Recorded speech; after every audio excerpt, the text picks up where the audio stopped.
My biological child reached out, but I don't want to be found. I don't know if this is the right place, but I've exhausted other means of support. When I was 12, I suffered a short period of horrible abuse from a distant relative and ended up pregnant.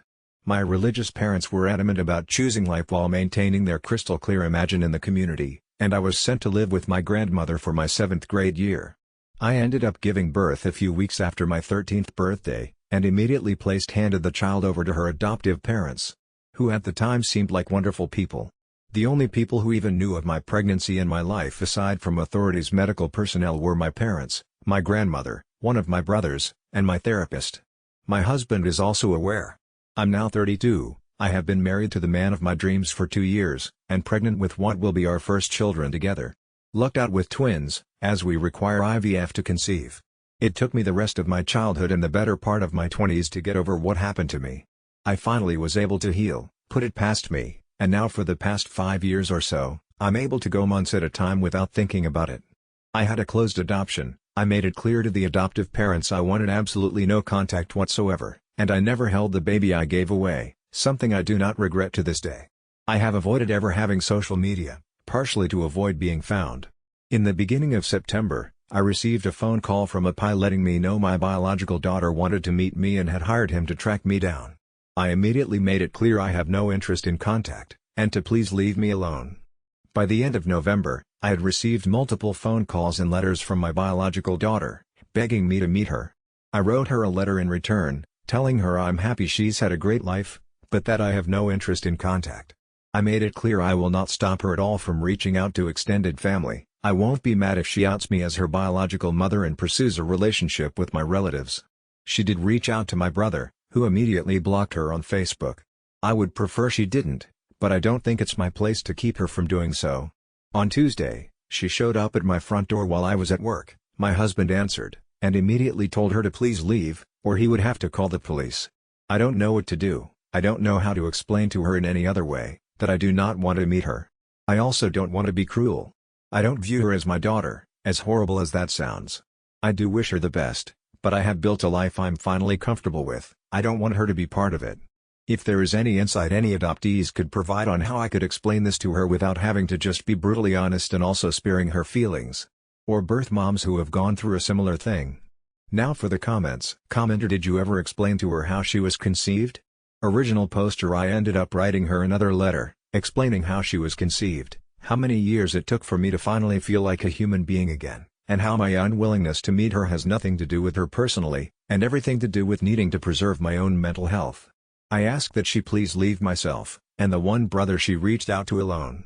I again stressed, I would not stop her from reaching out to extended family, and I included a packet of information about our family medical history and some watercolor pictures that my grandmother and I made together when I was pregnant with her. Commenter: question: did her adoptive parents know about the circumstances of her conception? Original poster: her parents were made aware by my parents about details surrounding her conception before the adoption took place. Commenter: while I don't condone her behavior, do try to understand what forces would drive someone to behave that way. What you and your husband are doing is, to put it very bluntly, a cruelty. It's understandable, but no less cruel. It makes sense that you don't view her as your daughter, but it also makes sense that she might seek to know who she is by knowing you. As an adopted kid growing up, I wondered endlessly about who I was, and I felt like the only way to get a sense of it was to track down biological relatives. Which I did do, and, funny enough, I experienced a little bit of what you described doing to her. It more or less worked out for me. She's a 19-year-old woman who just wants to know who she is. It actually may be healing for you also to erase the trauma of what you went through at 13, and giving up the child then, by replacing it with this new person, whom you may find you relate to as a peer, rather than your child.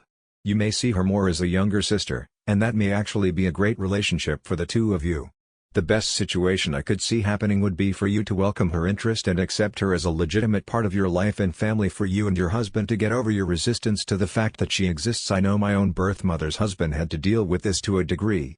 Resisting her will actually just make things more unpleasant and have them linger like the second shoe that never drops, while dropping the resistance may be the most peaceful path to her leaving on her own, or better yet, co-creating the kind of relationship that works for everyone involved. Obviously, as an adopted kid, I'm going to advocate for other adopted kids getting whatever they can to gain some closure about their own adoption experience. Adoption is, itself, traumatic, and it echoes throughout life. I think it would do both of you a world of good to hop on a phone together and for you to explain what your resistance is about. Original poster. Nothing will erase the trauma I went through at 12 and 13 years old.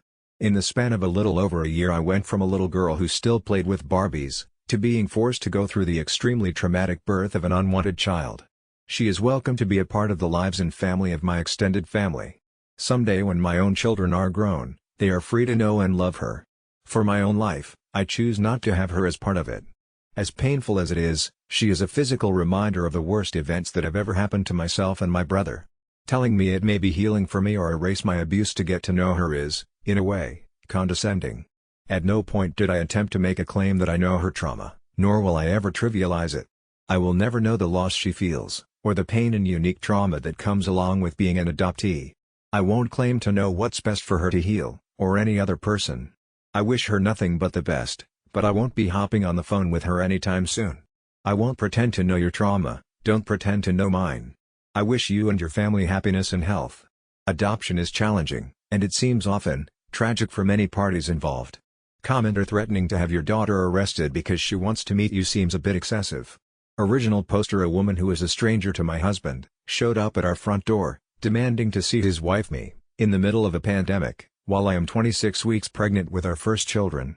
She was shouting demanding to see me, and he calmly told her to leave, or he would get the police involved. I don't think he acted out of line, or in excess. Commenter. You didn't say that in your original post. All you wrote was on Tuesday, she showed up at my front door while I was at work, my husband answered, and immediately told her to please leave, or he would have to call the police. Original poster. At the time, it didn't seem necessary to say. She, a stranger, that I expressed I did not want any contact with, presumably drove across state lines to come to my home, while I am knowingly pregnant during a pandemic to see me. I am sympathetic to everything she's going through, but it was extremely unsettling for my husband, and I don't blame him at all. He understandably protective of me. Commenter. It's unsettling to see so many people refer to this 19-year-old girl as some malicious woman, including original poster. She's a child and she is acting like one.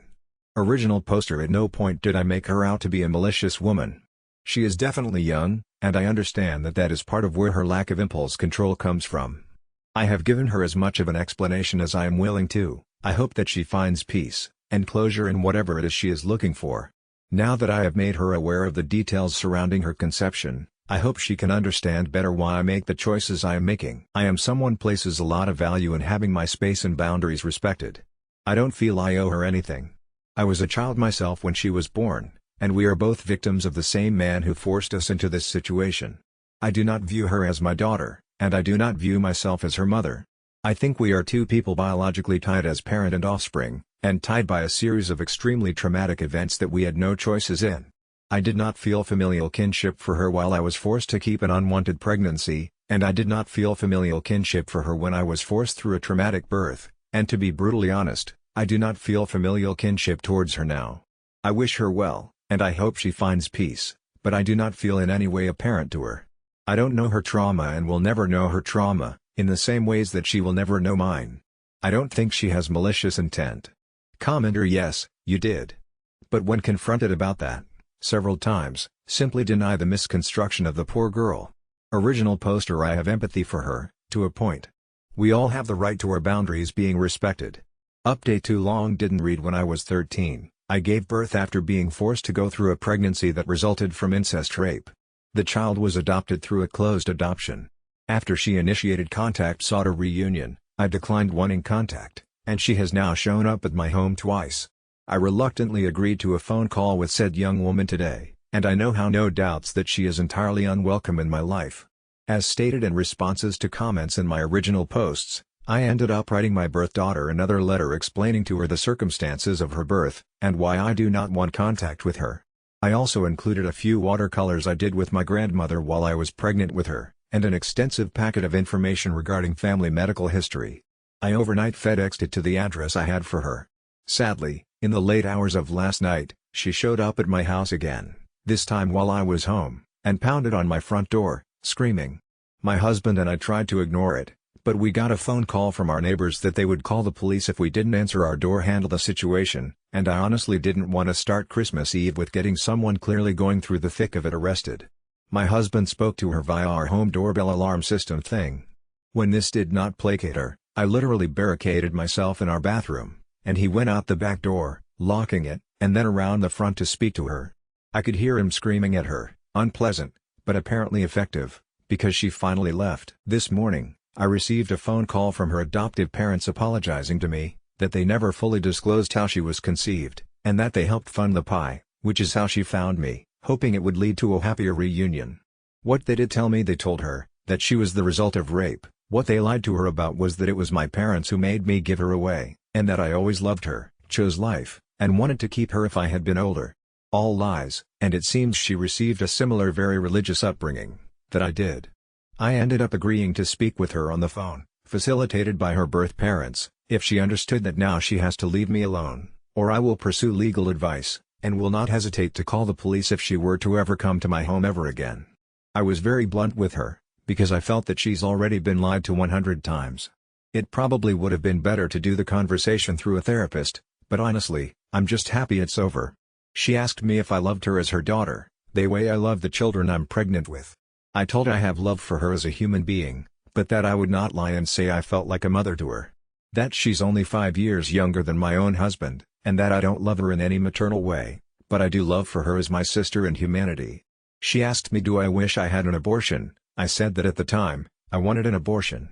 That the trauma I felt would have been significantly reduced if I were allowed to terminate the pregnancy forced upon me by my rapist. I also said I wouldn't go back and change what happened now, because she already exists, and I would never wish away her existence. She asked me about my faith and if I am still answered out very conservative religious background, that I guess she shares. I told her no, that I am not even a Christian.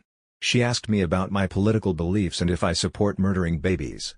I said I am 100% pro-choice, that I am a socialist and an anti-capitalist, but that I don't think being conservative makes you a bad person. Not really related, but I felt the need to say it. We talked about other things for a bit, mostly her asking me, because if I'm being honest, I don't really care to ask her anything about herself. She asked me if I forgave her birth father, and if I ever spoke to him, and if I would ever consider visiting him with her. I told her that I never will forgive him. That I don't ascribe to Christian ideas of having to forgive. When pressed further about information related to him, I told her to ask my parents for any further information, and take the time to read the letter I wrote her. I provided her mother with contact information for my own parents. I'm hoping to close this chapter of my life. I can't imagine speaking with me gave her much peace, but I hope she's satisfied. My husband and I are now considering moving so that she can't find us again. I don't feel any better having spoken with her. If anything, I'm reassured about choosing never to see her in person. She seems like a broken person, and I hope she finds her own healing, but I do not want her as part of my life. She seems like the kind of person I wouldn't get along with and would never respect boundaries. I get that she has so much trauma of her own, and I hope she is able to leave the religious community she belongs to, unless she's happy there. I don't feel guilty that her life wasn't everything it could have been. I do feel sympathy that she obviously has been raised in a similar toxic religious household. I am glad this is over. I've disconnected my landline, and am changing my cell phone number. I am going to restart therapy at the beginning of next year, and if she ever shows up at my home again, I will be calling the police. Now for the comments. Commenter, you did everything possible to help her while still keeping the boundary clear. I applaud you for that. I know this was very distributive to your life and she had no right to it and obviously crossed the line multiple times. It makes a lot more sense now hearing about the involvement of the adoptive parents and how they have hurt the situation. They should have never ever told her those things, never crossed a line with the pie, and never encouraged her to keep pursuing this. It was completely inappropriate and entirely their fault. Honestly, the girl is just acting in the way you would expect for her age and upbringing in the context of what she had been told. I'm sure that as she gets older, she will think back to this and possibly read through everything you gave her multiple times. She will be able to process it and most likely be able to understand where you're coming from. She will appreciate the information and the honesty at some point. She just is a child and everything that she had ever thought about the situation and the possibility of a relationship is completely wrong. That's a lot to stomach for anyone, let alone a kid. Try not to be angry with her about this. If anything, be angry at those parents. They are the ones responsible for putting her on this mission. Original poster, I'm not angry with her. I don't hate her. She's obviously a scared teenager in need of guidance, and I hope she finds the answers she is looking for. Commenter, is her birth father in prison? Did he ever get any kind of punishment? Also, I'm so sorry for everything that has happened. Being pregnant after a forced pregnancy is so hard. I was also pregnant after I was raped, and now that I'm pregnant again I've noticed things being weird in my head." Original poster. He spent 16 years in prison. He raped 6 members of my family in 1 year, including myself. Being pregnant after having been pregnant from abuse is strange for sure. My pregnancy is nearly 2 decades apart, but it has brought back weird feelings. I literally chose this pregnancy. My husband and I used IVF, and sometimes I double think first thing in the morning of horrid reaction of my baby bump. Commenter: what are you doing now? Original poster. I am now living in a hotel rather than staying in my house while I'm pregnant to avoid having to call the police on her. You're right in that. I don't know her. I don't feel overwhelming and hopefully warm love for her like a mother would, but I care about her as a person. I care for her in that I believe she deserves the very best life, and answers to her questions, and emotional support. I just can't be the one to provide it. I am barely holding it together. I've done what I thought showed her respect while respecting myself. You have no right at all to ascribe intentions or feelings towards my actions. Commenter: the adoptive parents completely disregarded their promise made when adopting her to keep her safe. Nothing they told her kept her emotionally safe, and even put her in potential physical danger by encouraging and facilitating the hiring of a PI, which is what lead to these late-night door poundings and overly emotional decision-making. I'm so angry at them. For original poster and for her. Original poster: they were unfair to her, and I am angry with them for this reason, and not her. I'm so pissed they lied to her. I'm also a bit angry with my own parents, because at the time of the adoption I was told her parents were non-denominational Christians and not part of my parents' insane sect of Christianity. Commenter: wow. It just keeps getting worse. I'm really sorry. I'd be extremely angry with the adoptive parents, as well. I might be more inclined to give my parents the benefit of the doubt and ask if they'd been lied to, as well, since the adoptive parents are obviously extremely dishonest, willing to tell reprehensible lies to their own child to avoid a difficult conversation. You mentioned that your parents have grown and changed immensely since this all happened. Would you be able to discuss this with them to get some answers and work towards closure, perhaps once you're back in therapy and have guidance? Original poster: I genuinely thought her parents were good people, all my life, or at least all her life. It never crossed my mind they weren't. I would have fought harder for a better set of people had I known they were the same type of Christians as my parents. I'm definitely going to be speaking with my parents about this, with the facilitation of a mental health professional, when given the chance. Honestly, my parents were such jerks and liars when I was a kid, they genuinely may not remember telling this specific lie. They are pretty awesome people now and have spent like 15 years working so hard to change. I obviously don't excuse their behavior ever, but I do think they will be open to talk about this and admit their part. If you are talking about speaking with her parents, I really don't think that's going to happen. Commenter: I just asked this some seconds ago. The parents who allowed to be raped and rug swept it, are more deserving of empathy, consideration than the poor girl, innocent in all that mess? Come on. Original poster: I know my parents. They raised me. They are far from perfect. I don't see them all the time, but I have an established relationship with them that spans 32 years. My biological child is a stranger to me. I don't know her. I don't know her intentions. I haven't spent hundreds of hours in therapy with her, over nearly 2 decades, picking apart and rebuilding our relationship. She's now come to my home uninvited, 3 times, after I've asked her multiple times to leave me alone. She's stalked me at this point, and I've done nothing but try to be sympathetic to her. My parents aren't perfect people, but they've spent over a decade fundamentally reassessing who they are, what they believe, and the role they played in the traumatic childhood of my brother and me. They respect every boundary I ask of them nowadays. They know the part they played and own up to how ductive they were when I was a kid, and they are amazing parents to much younger brother than they ever were to my brother and me. My relationship with my own parents isn't up for debate here. Original poster: just to make it clear, my parents absolutely never allowed myself or my brother to be raped. I never said they were more deserving of empathy than her. I don't think they are. Additionally, my parents, again, far from perfect, but did support my brother, myself, my maternal cousins, and my paternal aunt emotionally when we testified against our rapist. Commenter: you should own up and be a mom. Original poster: I disagree. I was a child when I had her against my will. I begged my parents and then my grandmother to please not force me to give birth. I don't know what more could be asked of me. I made it clear I did not want contact with her. She pushed for contact, and I gave it to her. I'm not going to lie to her. Her adoptive parents have already done enough of that. I hope she heals. I hope she has a great life. I just don't want any part of it. Honestly, I hope she has a great relationship with her biological grandparents, my own parents, if that's what she wants. I hope she meets them, and I hope they give her the biological connection she craves. They are entirely different people they were when I was young, and I can honestly say they are good people now. I would not classify them as good parents when I was growing up, but decades and a lot of therapy can change things. I hope she finds joy. I hope she finds peace.